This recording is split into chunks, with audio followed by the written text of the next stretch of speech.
model is photosynthesis. My name is Nancy Thomas. My name is Divyanshi Tamar. The process of making or synthesizing food from water and carbon dioxide in the presence of chlorophyll and sunlight. Photosynthesis occurs in green leaves. Plant acquires CO2 in the atmosphere through stomata and water absorbed from the soil. They make food. पौधे प्रकाश संश्लेषण क्रिया के द्वारा अपना खाना बनाते हैं. पौधे CO2 एंड वाटर लेते हैं. Sunlight and chlorophyll presence in glucose formation करते हैं. ऑक्सीजन रिलीज करते हैं. CO2 एटमॉस्फेयर से लेते हैं और वाटर सॉइल से लेते हैं और वह अपना खाना बनाते हैं. This process is called photosynthesis. Thank you.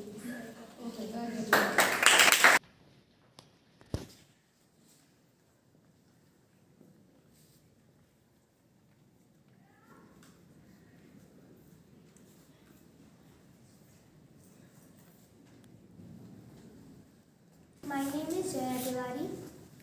My name is Vaishnavi Gupta. Our model is day and night model. The earth orbits the sun once every 365 days and rotates about its axis once every 24 hours. Day and night are due to the earth rotating on its axis, not its orbiting around the sun. The term one day is determined by the time the earth takes to rotate once on its axis and includes both daytime and night time. हमारी पृथ्वी अपनी धुरी पर लगातार घूमती रहती है और सूर्य की परिक्रमा करती है. 24 घंटों में वह सूर्य की पूरी परिक्रमा कर लेती है. जब पृथ्वी अपनी धुरी पर चक्कर लगाती या घूमती रहती है उस समय वह सूर्य के सामने होता है और वहाँ दिन का उजाला होता है यानी कि दिन होता है. और जो भाग सूर्य की किरणों से बचा रहता है वहाँ अंधकार होता है यानी कि रात होती है. दिन एवं रात 24 घंटों के होते हैं. हमें पृथ्वी के घूमने का एहसास नहीं होता है क्योंकि पृथ्वी हमेशा एक ही गति से घूमती है. इसलिए हमें पृथ्वी के घूमने का बिल्कुल भी एहसास नहीं होता है. Thank you. Now start.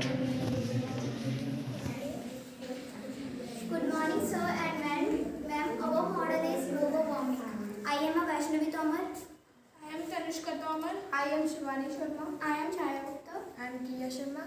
Global warming जब अर्थ का टेम्परेचर इंक्रीज हो जाता है एंड कोल वुड बर्न करने से हमारा एनवायरनमेंट पॉल्यूट हो जाता है. ये हमारे लिए बहुत हार्मफुल होता है. इसी को हम ग्लोबल वार्मिंग कहते हैं. Good morning, sir. Good afternoon, sir and ma'am. My topic is effects of global warming. Global warming such an important matter. Global warming एक important matter मतलब important topic है जो हमारे एनवायरनमेंट के लिए बहुत हार्मफुल होता है. ये अर्थ का टेम्परेचर बढ़ाता है. पॉल्यूशन इंक्रीज होने की वजह से ग्लोबल वार्मिंग बढ़ती है. Global warming causes melting of glaciers, burning, deforestation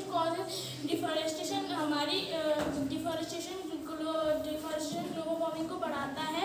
pollution भी बढ़ाता है. ये गैसेस बहुत हीटिंग गैसेस होती हैं जो हमारे एनवायरनमेंट को हीट करती हैं, टेम्परेचर बढ़ाती हैं एंड ये गैसेस कंबाइंड होके ग्लोबल वार्मिंग बाद में जाके बनती है. ग्लोबल वार्मिंग इसी से फॉर्म्ड होती है.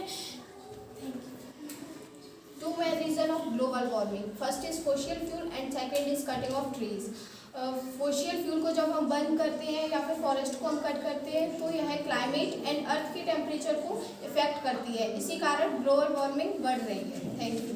How to control global warming? We need to control global warming. Is reduce the future risk. Global warming is increase the temperature of the earth. Global warming is a very serious issue. If we don't take any action, reduce the right way. First, use public transport. Thus, the global warming is very harmful to ecosystem. इसकी वजह से deforestation भी होता है. इसीलिए हमें automobiles का use करनी चाहिए. Thank you. Ready. Good afternoon, my name is Ritura Srivastava.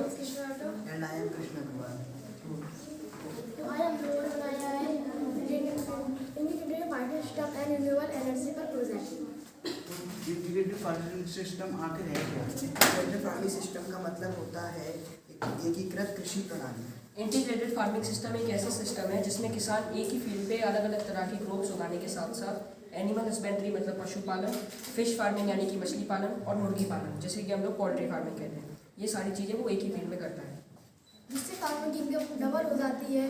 वह मुर्गी के अंडे ही बेचकर पैसे कमा सकता है, देसी बेचकर और गाय का दूध भी बेचकर पैसे कमा सकता है। इसकी खास बात यह है कि इसमें हर चीज़ एक दूसरे पर डिपेंडेंट रहती है। जैसे गाय को जो चारा चाहिए होता है वो हम फसल से लेते हैं और गाय के वेस्ट से हम मैनुअर बनाते हैं। तो आप लोग यहाँ पे देख सकते हैं स्टार्टिंग में हम लोगों ने मैनुअर बैग नाम की चीज़ रखी है। अब हम लोग जानेंगे कि मैनुअर बैग आखिर है क्या। So can you see this is a manual bags. Manual bags में पहले animal waste and plant waste डाला जाता है और फिर अर्थवॉर्म्स डाले जाते हैं। इससे जो अर्थवॉर्म्स हैं अर्थवॉर्म का यूज़ क्यों किया जाता है? Why we using earthworm? Earthworms का यूज़ इसलिए किया जाता है क्योंकि वह जो कि animal waste and plant waste से कुछ दिनों बाद में फर्टाइल मैन्योर में चेंज कर देता है। तो उसमें डाला जाता है जिससे जो अर्थवॉर्म्स है वो कुछ दिनों बाद इसे एक फर्टाइल मैन्योर यानी एक उपजाऊ खाद के रूप में बदल देता है। तो जैसे कि आप लोग देख सकते हैं इसमें हम लोगों ने काउ डंग का यूज़ करा है और काउ डंग भी जो मैनुअर है वो बन के एग्रीकल्चर फील्ड में जाता है। तो एक दूसरे के ऊपर चीज़ें डिपेंड है। यहाँ पे आप लोग देख सकते हैं हम लोगों ने वाटर स्टोरेज बॉक्स या फिर रेन वाटर हार्वेस्टिंग का जो कंजर्वेशन का जो बॉक्स है वो रखा है। What is rain water harvesting? Rain water harvesting rain water harvesting is basically जब भी बारिश होती है तो हम लोग पानी स्टोर करके रखते हैं जिससे कि इमरजेंसी में वो यूज़ है। यहाँ पर आप देख सकते हैं रेन वाटर हार्वेस्टिंग के लिए हमने वाटर को स्टोर करने के लिए वाटर स्टोरेज बना रखा है। जब पानी की कमी पड़ती है तो हम इस वाटर को यूज़ करते हैं। अब हम लोग जानेंगे एग्रीकल्चरल फील्ड के बारे में। एग्रीकल्चर का फर्स्ट स्टेप होता है प्रिपरेशन ऑफ द सॉइल। इसमें हम लोग मिट्टी को यूज़ करते हैं जिससे कि अर्थवॉर्म्स और माइक्रोब्स की ग्रोथ बढ़े। जैसे ही उन लोगों की मतलब अर्थवॉर्म्स और माइक्रोब्स की ग्रोथ होगी वैसे ही जो सॉइल है वो और फर्टाइल होगी। सेकेंड स्टेप है सोइंग ऑफ सीड्स। तो इसमें हम लोग एग्रीकल्चरल फील्ड में बीज बोते हैं। बीज हमेशा बराबर डिस्टेंस और बराबर डेप्थ में बोनी चाहिए। थर्ड स्टेप है एरीगेशन। इरीगेशन में हम लोग आप देख सकते हैं इसमें पॉन्ड का पानी वाटर जो है वो हम लोग इरीगेशन के लिए यूज़ करते हैं। लास्ट फाइनल पॉइंट है हार्वेस्टिंग। हार्वेस्टिंग में जब फसल हमारी पूरी तरह से पक जाती है या फिर रेडी हो जाती है तब हम उसे हार्वेस्ट करके इन सिलोज में स्टोर करते हैं। तो सिलोज क्या है अब हम जानेंगे। तो सिलोज में हम क्रॉप स्टोर करके रख सकते हैं। इसमें बीट जैसी क्रॉप स्टोर की जाती है और उसका सबसे बड़ा एडवांटेज ये है कि इसमें क्रॉप डालने के बाद इसमें कभी मॉइस्चर जैसे इसमें फंगी नहीं लगता है और उसमें कभी भी रेड्स नहीं आती है उस अनाज में। अब हम लोग जानेंगे पोल्ट्री फार्मिंग और फिश फार्मिंग के बारे में। तो बेसिकली अगर आपको इस तरह की फार्मिंग करनी है सबसे पहले आपको एक गड्ढा खोदना होगा, उसमें पानी डालना होगा जिससे कि ये पॉन्ड बन जाएगा। उसमें हम लोगों ने आप देख सकते हैं यहाँ पे कुछ फिश हम लोगों ने डाली है और ठीक पॉन्ड के ऊपर हम लोगों ने पोल्ट्री फार्मिंग मतलब एक मुर्गी का जो घर है वो बना रखा है। ऐसा इसलिए क्योंकि जो मुर्गी जब भी वेस्ट रिलीज़ करती है तो वो डायरेक्टली पॉन्ड में जाता है और जो मुर्गी का वेस्ट होता है वो फिश के लिए बहुत ही न्यूट्रिशियस फूड माना जाता है। तो इसमें भी हर एक चीज़ एक दूसरे के ऊपर डिपेंड है। अब हम लोग फाइनल बात जानेंगे एनिमल हस्बेंड्री के बारे में। Proper arrangement of food and centre is called animal husbandry. जैसे गाय के दूध को बेचकर भी हम पैसे कमा सकते हैं और गाय के वेस्ट को हम बायोगैस बनाने के लिए यूज़ करते हैं। तो बायोगैस आखिर है क्या अब हम लोग जानेंगे। तो बायोगैस का मतलब होता है गोबर गैस तथा जैव गैस। बायोगैस में पहले सिंपली जो टैंक बनाया जाता है उस टैंक में हम animal waste and plant waste को डालते हैं और वो एनिमल वेस्ट और प्लांट वेस्ट कुछ दिनों बाद सड़ने के बाद एक कंबस्टिबल गैस रिलीज करता है। उसमें 75% मीथेन गैस होती है और वो जनरली जो कि ये रूरल एरियाज में यूज़ किया जाता है। कंबस्टिबल गैस वो गैस होती है जिसमें इजीली फायर कैच हो सकती है जैसे कि एलपीजी फॉर एग्जांपल। एंड अब हम लोग देखेंगे हमारे रिन्यूएबल एनर्जी का जो प्रोजेक्ट है। तो रिन्यूएबल एनर्जी ऐसी एनर्जी को कहते हैं जो कि मतलब बहुत जल्दी रिटर्न हो जाती है। जैसे वाटर साइकिल से वाटर जो साइक्लिक मूवमेंट हमारी अर्थ में करता रहता है और सोलर एनर्जी और विंड एनर्जी जो कि हमारे नेचर में पूरी तरह से फ्री है। तो क्यों ना उस फ्री रिसोर्स को यूज़ करके कुछ वैल्यूएबल चीज़ में कन्वर्ट करें। तो सबसे पहले आप लोग यहाँ पे देख सकते हैं सोलर पैनल्स हम लोगों ने लगाए हैं। जैसे आप देख सकते हैं सोलर पैनल वो चीज़ जो सूर्य की किरणों को कैप्चर करके इलेक्ट्रिसिटी में परिवर्तित करती है। यहाँ पे आप देख सकते हैं हम लोगों ने विंड एनर्जी के लिए विंड मिल्स लगाए हैं। विंड मिल्स में क्या होता है जब भी हवा ज़्यादा तेज होती है तो ये विंड मिल्स घूमती हैं और इलेक्ट्रिसिटी को जनरेट करती हैं और फिर ये इलेक्ट्रिसिटी पावर हाउस तक पहुँचाती है। अगर आप लोगों को भी क्वेश्चन है तो आप लोग पूछ सकते हैं।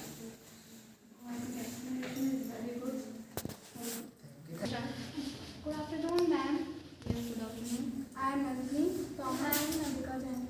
We are a student of class 7th standard represent a model of electric circuit. A circuit is a path in which electricity flow. Circuit एक ऐसा पाथ है जिससे इलेक्ट्रिसिटी फ्लो होती है. Now I explain you components of electric circuit. This is battery. Battery is used for supply the electricity. And this is switch. Switch is used for start and stop the electricity. And after is bulb. Bulb is used for produce light. Now explain when the circuit is closed and when the circuit is open. When I on the switch, the light is glow because the electricity is flow and the circuit is closed. I off the switch, the electricity is not flow and it is open circuit. Conditions required for electric current to flow. First, a device or source, the electric current, light, battery and cell. Second, electric चीज़ों को चलाने के लिए हमें जिन भी चीज़ों की जरूरत होती है जैसे कि सेल बैटरी हम जब लगाते हैं तभी वो इलेक्ट्रिक चीज़ें चलती हैं. second, a wire made up of aluminium, copper, etc. जो वायर होती है सर्किट की वो हमेशा एल्यूमिनियम कॉपर स्टील की होती है. Thank you. Why we are using copper wire? Because of the copper wire is means electricity को जल्दी से वो नहीं होता है, जैसे हमें शॉक नहीं लगेगा. Is very good conductor of electricity. Good Hi, afternoon. Chaturya. I study class 7. My model is human body में किडनी एक्सक्रीशन का काम करती है. Kidney are B-shaped organ located on either side of the backbone. Kidney has a large number of coiled tubes called nephrons. Nephrons act filters, removes waste, urea and water from the blood. Where is present nephron? Inside the kidney. Yes, very good. This is a ureter. Okay. Ureter में tubes होती हैं जो each kidney के inner side में होती हैं. Each kidney के inner side होती हैं. दोनों यूरेटर यूनारी ब्लेडर से कनेक्ट होती हैं. किडनी से पास होकर यूरेटर से होकर यूनारी ब्लेडर में कलेक्ट होती हैं और यूनारी ब्लेडर से होकर बाहर निकल जाती हैं.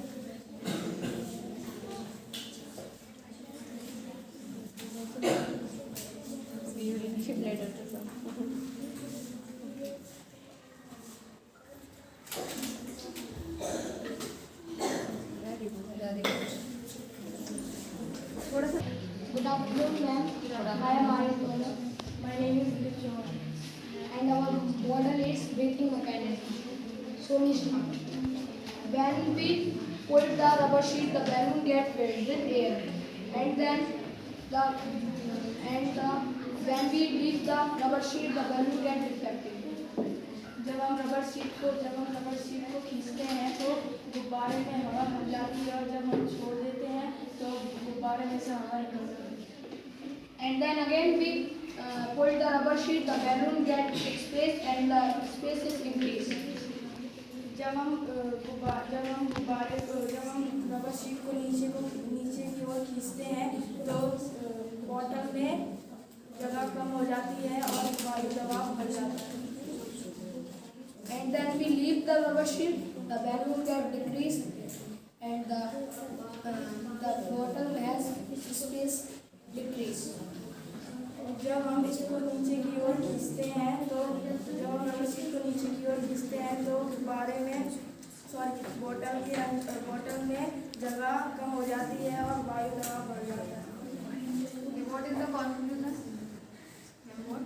What is the conclusion? क्यों बनाया मैम ये शो करता है कि हमारे लंग्स कैसे वर्क करते हैं. And during inhalation, exhalation, the ribs are raised upwards or downwards. The diaphragm moves downwards. जब हम सांस लेते हैं तो हमारे पसलियाँ ऊपर की ओर होती है और हमारा डायफ्राम नीचे की ओर जाता है और जब हम सांस छोड़ते हैं तो हमारे पसलियाँ नीचे नीचे की ओर होती हैं और डार्क ब्राउन ऊपर की ओर आता है।